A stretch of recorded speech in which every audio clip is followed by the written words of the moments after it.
Ketika praktek juga kayak gitu nggak sih dokter G? Aku ngopi sehari sekali aja pagi, itu udah cukup aku sih. Oh. Jadi malam mah enggak. Kalau dokter Tirta mah berapa? Bisa, ada aku kafeinetik, aku bisa 5-6 Gelas 5 tuh. sampai 6 gelas Iya. setiap hari. Iya, tapi duanya americano, 2 americano, 1 cappuccino, 2 kapal api. Kalau kerja kenapa enak pakai kopi ya? Nah, Maksudnya nih. sambil nulis. Aduh. Lihatin lagi nih. Ayo. Kenapa kerja tuh nikmat banget kalau sambil ngopi? Misalnya lagi nulis nih.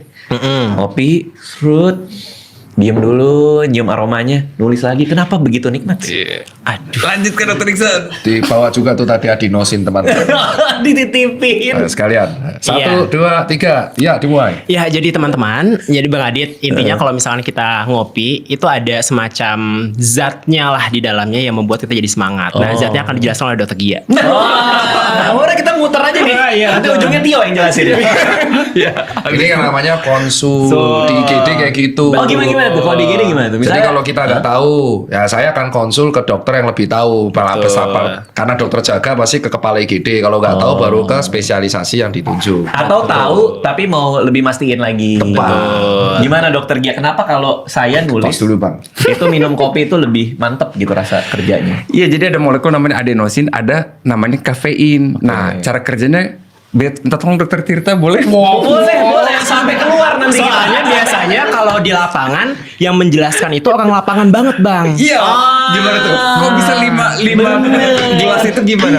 Iya. Cara kerjanya. Itu skripsi saya emang. Tuh. Iya. Skripsi saya.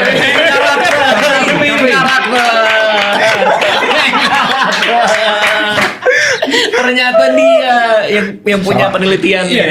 Ya jadi Penjelasannya? kalau Kak ternyata itu aku lakuin skripsi itu 2013 itu sebagai syarat buat esketnya Oke. terus di RCT dan yang ku teliti kebetulan itu Kafein. Ya saat itu kopi instan robusta terus kita bandingin sama yang decaffeinated. Oke. Ternyata efek di dalam kopi itu nggak hanya ada kafein tapi ada banyak banget zat. Salah satunya asam klorogenik. Itu yang membuat akhirnya si kopi dari berbagai macam satu zat itu aromanya jadi khas. Oh. Itu yang pertama. Terus kedua, efeknya mereka tuh memang 3. Dia menaikin si tekanan darah sistolik sama memicu aktivitas parasimpatis. Cara ngeceknya itu kita lewat cold pressure test saat itu. Jadi sebelum minum kopi dicek tensinya, terus suruh Harvard step up test. Apa tuh? Yang naik turun. Terus habis itu setelah itu dikasih perlakuan minum kopi setiap hari.